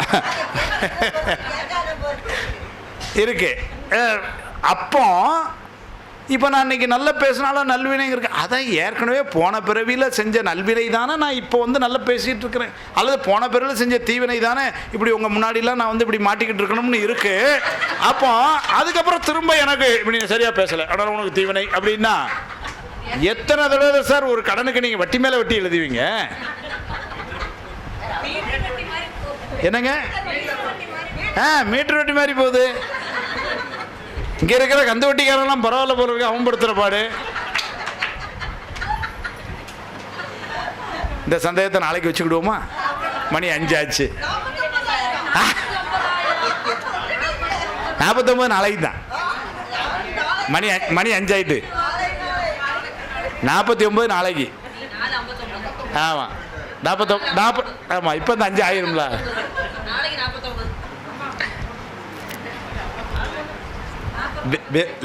வினையை முடிச்சிருவோம். 49 நாளைக்கு வச்சுருவோம், வினையை முடிச்சிருவோம். அதாவது ஏன்னா இது ரொம்ப முக்கியமான இடம். அம்மா உண்மையிலே, அதாவது நான் இப்போ வேடிக்கையாக பேசினதில்ல, உண்மையாகவே சொல்கிறேன். இந்த வினையை பற்றி ரொம்ப விரிவாக சொல்லணும்னு கிட்டத்தட்ட 2 மாதமாக என்கிட்ட பேசிகிட்டே இருந்தேன். ஏன்னா அவங்களுடைய நோக்கம் என்னென்னா, சைவசித்தாந்தனுடைய அடிப்படை நம்முடைய துன்பம்னா பிறவி துன்பம், அதிலிருந்து நீங்கணும்னா வினையை விட்டு வெளியே வரணும். இந்த மாதிரி ஒரு புண்ணியமான நதிக்கரையில் உட்காந்து நம்ம அதை சிந்திக்கிறோம். அப்போ சிந்திக்கிற விஷயம் ரொம்ப உயர்வான ஒரு விஷயமா இருக்கணும்.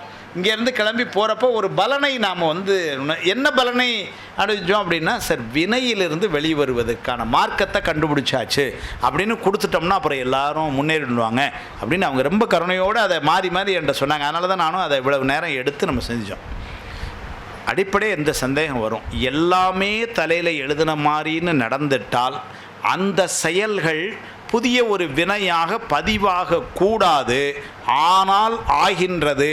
ஏன்னா ஆகாமிய வினைன்னு ஒன்று இருக்குது புஸ்தகத்தில். இல்லைன்னா ஆகாமிய வினைன்னு ஒன்று இருக்க வேண்டாமே இல்லையா? இருக்கு சொல்ல போகிறீங்க. அதுதான் ரொம்ப சிம்பிள் சூட்சமம் சவிதாந்தம் சொல்லிட்டு ரொம்ப எளிமை. சவிதாந்தத்தில் உள்ள ரொம்ப நல்ல விஷயமே அது ரொம்ப எளிமையானதுங்கிறது தான்.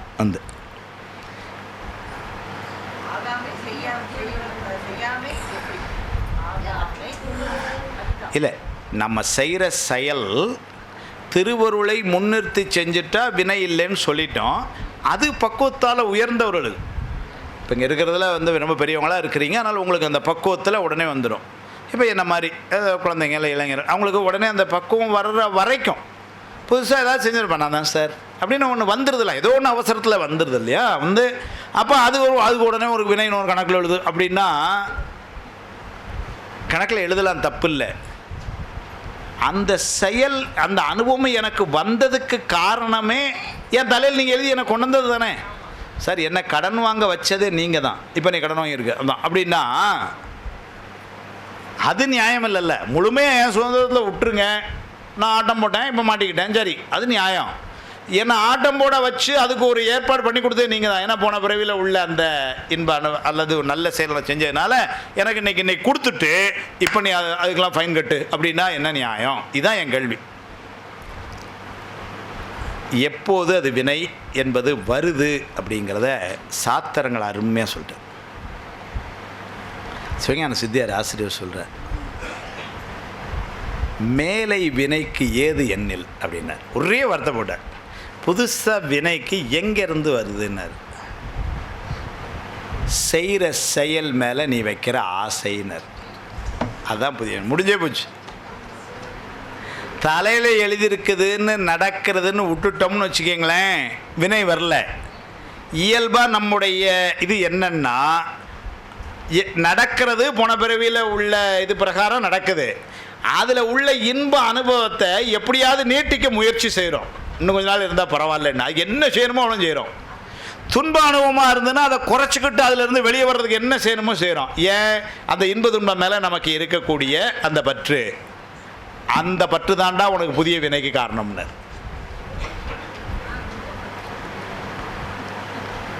இன்ப அனுபவத்தை எவ்வளவு நாள் அந்த இன்பமோ அது ஏற்கனவே ஆல்ரெடி டிசைடட். அப்போ நம்ம என்ன பண்ணணும், சரி இது நம்ம சாமி கொடுத்துருக்குறான் அல்லது நம்ம செஞ்ச வினை. துன்ப அனுபவமும் சரி கொஞ்ச நாள் நீங்கும், ஏதோ நம்ம வினை. நாம் என்ன பண்ணுறோம், இன்ப அனுபவத்தில் மேலே ஆசை கொண்டு இன்னும் கொஞ்சம் எதாவது நீட்டுக்கிறதுக்கான சில முயற்சிகளை செய்கிறோம். இதுதான் வினை ஆகுது. இப்போ துன்ப அனுபவத்தை என்ன பண்ணுறோம், அதில் இருந்து விலகி வர்றதுக்கு, அதை அனுபவிக்காமல் இருக்கிறதுக்கு என்ன வழி உண்டோ அதை செய்ய பார்க்குறோம். அங்கே சில முயற்சி செய்கிறோம். இந்த முயற்சி தான் புதிய வினையினர். மேலை வினைக்கு ஏது எண்ணில் ஆசை என்று அறியினர். இப்போ ஒரு கேள்வி வரும், என்னங்க அந்த ஆசையும் சாமி தானே கொடுத்தான்? அந்த ஆசையை யார் கொடுத்தா? இல்லை,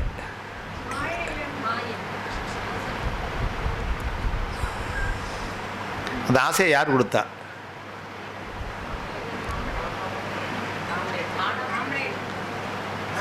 ஆணவ மூலம்.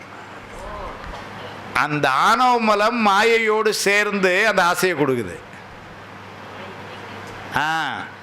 அது என்ன பண்ணுது, நமக்கு ஒரு விருப்ப வெறுப்பு ஆற்றல் இருக்கு.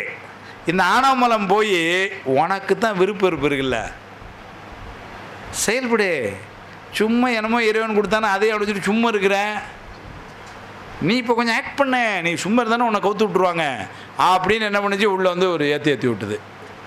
நம்மளால் உடனே ஆடினான், முடிஞ்சது எழுதுறா கணக்கானா மேலே விறுவிறுன்னு எழுதிட்டாங்க கணக்கு இதான். அதனால தான் நான் நேற்று சொன்னேன், இந்த ஆணவ மலத்தில் ரொம்ப கவனமாக இருக்கணும். ஏன்னா அதுதான் இந்த வேலையை பண்ணி விட்டுருது. இந்த வினையின்பால் அதை வினையினால் வருகின்ற இந்த அனுபவத்தின் மேலே நமக்கு ஒரு விருப்போ வெறுப்போ வர்றதுக்கு நமக்கு விருப்ப வெறுப்பு ஆற்றல் இருக்கு. அந்த விருப்ப வெறுப்பு ஆற்றலை பயன்படுத்தி இப்போ என்ன பண்ணுது ஆன்மா, உனக்கே விருப்ப வெறுப்பு ஆற்றல் இருக்குல்ல, கொஞ்சம் நீ சும்மா இருந்தானா கவுத்து விட்ருவானுங்க, எனக்கு அந்த பதவி வேணும்னு போய் கேளு, நீ பேசாமல் இருந்தானே அவங்களுக்கு கொடுத்துட்டு போயிடுவாங்க, நம்ம என்ன நினைக்கிறோம், எனக்கு வரும்னா வரும், வரலைன்னா வரலை, அது திருவருள் அப்படி இருந்தேன்னு அப்புறம் அப்படிலாம் இருந்தேன்னா போண்டி தான், சும்மா போய் கேளு அப்படின்னு போகிறோமா, அதில் ஒரு விருப்பத்தில் ஆமாம் நான் இன்னைக்கு கேட்ட வேண்டி தான் அப்படின்னு விருப்பத்தில் போகிறோமா, எழுதியாச்சு வினை 1 போய் கேட்டது. அங்கே கேட்டபோது அவங்க உனக்கு கிடைக்காதும்பாங்க. ஏன் எனக்கு கிடைக்காது, கேள்வி கேட்டியா வினை 2 வந்து நீ வெளியவா பார்த்துட்ட, வினை 3.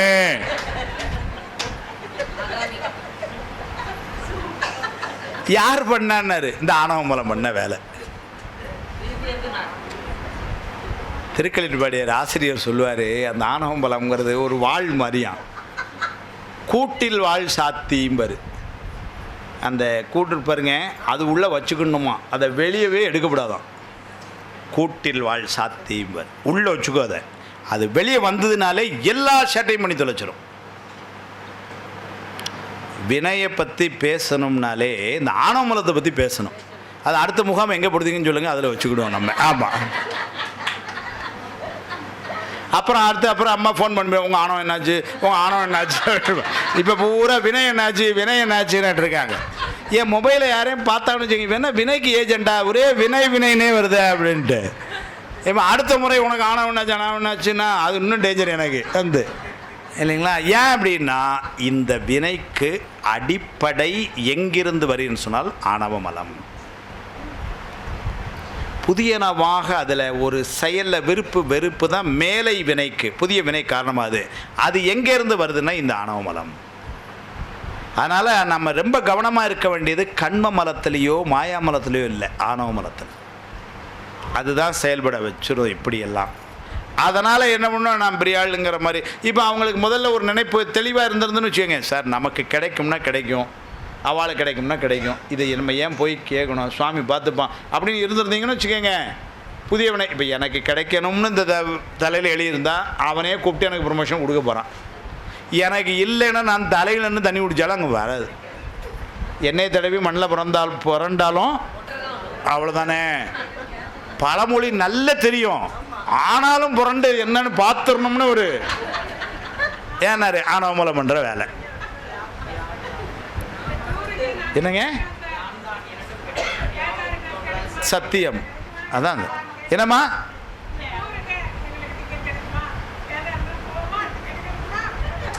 இல்லையா. அதெல்லாம் என்னன்னாரு, ஏன்னா இந்த ஆணவமலம் மட்டும் நாளைக்கு முடிஞ்சால் கொஞ்சம் ஆணவமலம் பற்றி சொல்கிறேன். ஏன் அப்படின்னா நம்ம அந்த ஆணவமலம்னா ஏதோ ஒரு ஈகோ, ஒரு கர்வம் அப்படின்னு நினச்சிட்டு இருக்கிறோம். அது ஆணவ மலத்தினுடைய அநியாய சேட்டையில் 1000ல் 1 ஞாபகம் வச்சுக்கோங்க. ஆமாம், அது கூட இன்னும் பெருசு இல்லை, அதை விட நிறைய பண்ணுது. சிவஞான சுவாமிகள் 7 எடுத்து சொல்கிறார் ஆணவ மலத்தை என்னெல்லாம் செய்யும்னார். மோகம், மதம், கவலை, வாட்டம், விசித்திரம், வரிசையாக சொல்லிட்டே வர்றார். அவ்வளோ பண்ணுறது அவ்வளோ ஆணவ மலம். மார்கழி மாதம் சாமி கும்பிட விடலையா? உங்களையாவது மார்கழி மாதம் விடலை, ஏன்னா ஒரு மாதம்ல விட மாட்டாங்க. ஏன்னா ஆணவ மலம் செய்யும். ஏன் அப்படின்னா அது அஞ்ஞானம். ஒரே ஒரு செய்தி சொல்லி முடிச்சிடுறேன். அந்த ஆணவ மலம் எந்த அளவிற்கு கொடிய பொருள்ங்கிறத மட்டும் சொல்லிடுறேன். நாளைக்கு முடிஞ்சால் கொஞ்சம் ஆணவ மலம் பற்றி பேசலாம். அது எந்த அளவுக்கு கொடிய பொருள்னா, பக்குவத்தால் உயர்ந்து வருகின்ற ஆன்மாக்கள், பக்குவத்தால் உயர்ந்து வருகின்ற ஆன்மாக்கள் என்ன அர்த்தம், இறைவனை நோக்கி பக்கத்தில் போயிட்டாங்கன்னு அர்த்தம். பக்குவத்தில் உயர்வுன்னா என்ன அர்த்தம், இறைவனுக்கு எவ்வளோ பக்கத்தில் போயிட்டே இருக்கோம் அப்படிங்கிறது தான் பக்குவத்தில் உயர்வுங்கிறது. அதுதான் சுவாமி அங்கே இருக்கான், நம்ம இங்கே இருக்கோம், இப்படி வெளியே வந்துகிட்டே இருக்கோம், அப்போ பக்கத்தில் வந்துக்கிட்டே இருக்கோம். ஒரு நாள் அங்கே போகிறோம், ஆணவ மலம் கீழே இருக்குது. அப்போ சுவாமியை நோக்கி வரோம்னா ஆணவ மலத்தை விட்டு விலகி வந்துக்கிட்டு இருக்கோம்னு அர்த்தம். கீழே பார்க்க போயிட்டு அவனை விட்டு கீழே விலகி போயிட்டோம்னா ஆணவ மலத்துக்குள்ளே போகிறோம்னு அர்த்தம். இவ்வளோ தான் பாயிண்ட்டு. ஆணவ மலம் இங்கே இருக்குது, சுவாமி இங்கே இருக்கா, நம்ம நடுவில் இருக்கிறோம். எந்த அளவுக்கு இங்கே பக்கத்தில் அப்படியே போயிட்டோம்னா சீக்கிரம் பக்குவ உயர்வு, இதை விட்டு விலகிட்டோன்னு அர்த்தம். இதான் கருத்து. இதில் என்ன பண்ணணுமோ, இந்த ஆணவ மலம் சக்தி வாய்ந்தது, எண்ணறிய சக்தி அதாய்ங்கிறார் ஆணவ மலத்தை. பக்குவத்தால் ரொம்ப உயர்ந்தவர்கள் அவர்கள் இப்போ இதை சுவாமி பக்கத்தில் அப்படியே போயிட்டே இருக்காங்க. 1 கிலோமீட்டர் இருந்தாங்க, இப்போ 800 மீட்டர் ஆச்சு, 600 மீட்டர் ஆச்சு, பக்கத்தில் போயிட்டாங்க. வினை பயத்தால், நல்லா ஞாபகம் வச்சுக்கோங்க, வினை பயத்தால் இப்போ அவங்களுக்கு ஏதேனும் ஒரு துன்பத்தை அனுபவிக்க வேண்டும்னு இருக்குது. போன பிறவியில் உள்ளது அனுபவிக்கணும் இருக்கு இல்லையா. ஒரு துன்பம் வந்துடுச்சு, ரொம்ப தாங்க முடியாத துயர் வந்துடுச்சு. அவங்க பக்குவத்தால் உயர்ந்தவர்கள், இல்லை சரி திருவருள் அல்லது நம்ம வினை அப்படின்னு தான் நினைப்பாங்க. இந்த ஆணவ மலம் என்ன பண்ணும்? ஆமாம், இவ்வளோ நாள் கோயில் போய் இறந்த கண்ட கடைசியில் இதானே மிச்சம், சட்டுன்னு தன்னை பின்னாடி இழுக்கிறதுக்கு அந்த வேலையை பார்க்கும். அது பக்குவத்தால் உயர்ந்த ஆன்மாக்களுக்கே அது என்ன பண்ணுது? இவ்வளோ நாள் கோயில்னு அலைஞ்ச என்ன கிடச்சிது கடைசியில் உனக்கு? அதுக்கு அடுத்தாலும் ஒன்று சொல்லும், கோயிலுக்கே போல ஜாமி முள்ள அவன் நல்லா இருக்கான் பாரு, நீ ஜாமி உங்கள் ஜாமி கடைசியில் சோதிக்கு தான் செய்வார், இது எவனோ கிளப்பி விட்டான். அது இவன்லாம் ஆணவ மலத்துக்கு ஏஜென்ட், ஞாபகம் வச்சுக்கோங்க. ஆமாம், கடவுள் யாராவது சோதிப்பாருங்க, உங்கள் அப்பா உங்களை சோதிப்பார் பார்த்துக்கங்க அப்படின்னு பிள்ளைகள்கிட்ட சொல்ல முடியுமா? உங்கள் அம்மா உங்களை சோதிக்கும் பார்த்துக்கங்க அப்படின்னு. அம்மா இந்த ஒரு பிறவியில் வந்து அம்மா அப்பாவே இவ்வளோ கருணையாக இருப்பாங்கன்னா பிறவிதோறும் அம்மா அப்பா இருக்கிறான் அவன் எவ்வளோ கருணையாக இருப்பான்? அது தெரியாமல் சிவபெருமான் சோதிச்சு தான் கொடுப்பார். அதெல்லாம் ஒன்றும் கிடையாது. அவருக்கு என்ன வேறு பொழுது போல் உங்கள்கிட்ட வந்து சோதிச்சு கொடுக்குறதுக்கு? அப்படிலாம் கிடையாது, அப்படிலாம் கிடையாது. இது பண்ணுறது யாருன்னா இந்த ஆணவ மலம். இப்பேற்பட்ட கொடிய ஆணவ மலத்தை நாளைக்கு நம்ம என்னென்னு பார்த்தோம். அதனால் வினைங்கிறத இப்போ என்னென்னு முடிவு பண்ணிட்டோம். நாளைக்கு என்ன பண்ணுறோம்? இந்த வினையிலிருந்து வெளிவருவதற்கு, ஏன்னா நம்ம உடனே செஞ்சு தக்கணும்னா நாளைக்கே நம்ம காலை போனோடனே நிர்வாண தீட்சை எடுத்துகிற போகிறோம், அப்படி இல்லை. நாளைக்கே உடனே திருவருளை முன்னிறுத்தி நம்ம நாளையிலேருந்து ஆகாமியமே கிடையாது சார், நான் எல்லாம் சுவாமியை முன்னிறுத்தி தான் செய்ய போகிறேன் அப்படின்னு எல்லாம் பெரியவங்க சொல்லலாம். நம்ம அப்படிலாம் வந்து சொல்ல முடியாது. என்னங்க, அதுவே ஆணவம் ஆகிடு. ஆமாம், அதுவே ஆணவம் சொல்ல முடியாது. ஆணவம் அப்பவும் உள்ளே பண்ணிடும். உள்ளே வந்து நான் தான் சொல்லு, இல்லை நான் சொல்லி நம்ம இழுத்து விட்டுறோம் பின்னாடி. அதனால் அப்போ ஆனாலும் அதில் ஏதோ ஒரு மார்க்கம் இருக்குது, என்ன செய்யணும்னு. அதை வந்து நாளைக்கு காலையில் அந்த வினையில் இருந்து, ஏன்னா ஒன்று ஞாபகம் வச்சுக்கிடுவோம், இங்கே இருக்கிற எல்லாருக்கும் வினை இருக்குது. ஏன்னா வினை இருக்குன்னா இங்கே வந்து உட்காந்துருக்குறோம். நீங்கள் யார் சார் எனக்கு வினை இருக்குன்னு சொல்லக்கூடாது அப்படின்னு. அப்படி சொன்னால் ஆணவம் இருக்குன்னு அர்த்தம் அந்த, இல்லைங்களா? அதனால சொல்லக்கூடாது. நான் யாரையும் பேச விடாமல் ஆக்கி வச்சுருக்கேன். இப்போ அந்த டைம் ஏதாவது ரொம்ப பேசுனீங்கன்னா ஆணவம் உங்களுக்கு அப்படின்றது. திருவருள் அப்படி தான் பேசணும். நீங்கள் சத்தம் போட்டு பேசுனீங்க, என்ன உங்களுக்கு பிபி இருக்கா, ரொம்ப சத்தம் போட்டு பேசுகிறீங்க அப்படின்னு. அதெல்லாம் ஒன்றும் இல்லைங்க அப்படின்னு கை பதறணும். அப்போ உங்களுக்கு சுகர் இருக்குன்னு நினைக்க, கையெல்லாம் பதறது. இப்போ அவன் பதறிட்டான் என்னெல்லாம்னு, அது மாதிரி நான் வச்சுருக்கேன். எதாவது கேட்டிங்கன்னா ஆணவமலம் அப்படின்றது, இல்லைன்னா வினை அப்படின்றது. அதனால் அதெல்லாம் ஒன்றும் இல்லை, சுவாமி பார்த்துக்கிறார், திருவருள். அதனால் அந்த வினை, ஏன்னா நமக்கு எல்லாத்துக்கும் வினை இருக்கனால நம்ம இங்கே உட்கார்ந்துருக்கோம், இல்லைங்களா? ஏதோ ஒரு பிறவிகளில் செய்த நல்வினையின் வாயிலாக எல்லாரும் ஒன்று கூடி இன்னைக்கு கங்கை கரையில் உட்கார்ந்துருக்கோம், இல்லைங்களா? அதுதான் உண்மை, அதான். அதனால் அந்த வினைகளை விட்டு நீங்குவதற்கு நம்முடைய நூல்கள் என்ன மார்க்கத்தை காட்டி, இப்போ இன்றைக்கி ஸ்டேஜுக்கு நான் என்ன செய்யணும் அதை வந்து நாளை காலையில் கொஞ்ச நேரம் பார்த்துட்டு, ஆணவ மலம் எவ்வளவு கொடியது, அது என்ன செய்யும். ஏன்னா நல்ல பொருளை தெரிஞ்சுக்கிற மாதிரி தீய பொருளையும் நம்ம தெரிஞ்சுக்கணும். அப்போ அதுலேருந்து நம்ம கவனமாக, நல்ல பொருள் சாமி, ஆமாம் ஒன்று ரொம்ப சிம்பிளாக முடிஞ்சிடலாம், நேராக போய் காலில் விழுந்துருங்க அவன் பார்த்துடுவான், வேலை முடிஞ்சு போச்சு. ஆனால் ஆணவமலத்தை நேரம் தூக்கி தூர போட்டு வந்துருங்கன்னு சொல்ல முடியாது, வராது, கூடயே வரும், விடாது கருப்பு. அதனால் கவனமாக இருக்கணுங்கிறத நாளை காலை நிகழ்வில் நாம் அதை தொடர்ந்து சிந்திப்போம் என்று சொல்லி, இந்த மாலை நிகழ்வை திருவருளாலும் குருவருளாலும் உங்கள் எல்லோருடைய அன்பினாலும் இந்த அளவிலே நிறைவு செய்வோம். 8:30 மணிக்கு சத் சங்கத்துக்கு நாம் எல்லாரையும் அழைக்கிறோம். அதில் ஏதாவது பொதுவான ஐயங்கள் இருந்தால் அதில் நாம் சிந்தித்து கொள்ளலாம். நாளை காலை சைவ சித்தாந்த வகுப்பில் தொடர்ந்து இதை நாம் சிந்திக்க இருக்கின்றோம்னு சொல்லி, அம்மா அறிவிப்புகள் இருக்குங்களாம்மா நாளை கால்? இல்லை கணபதி ஹோமம் அதெல்லாம் சொன்னீங்களே, நைட் சொல்லிக்கிறோம். சரி, அப்போ அதனால் ஒரு சின்ன பிரேக் எல்லோரும் எடுத்துப்போம். கிட்டத்தட்ட ஒரு 3 மணி நேரம் பிரேக், எல்லாம் சாப்பிட்லாம் போட்டு 8:30க்கு நாம் அங்கே சந்திப்போம். நன்றி, வணக்கம்.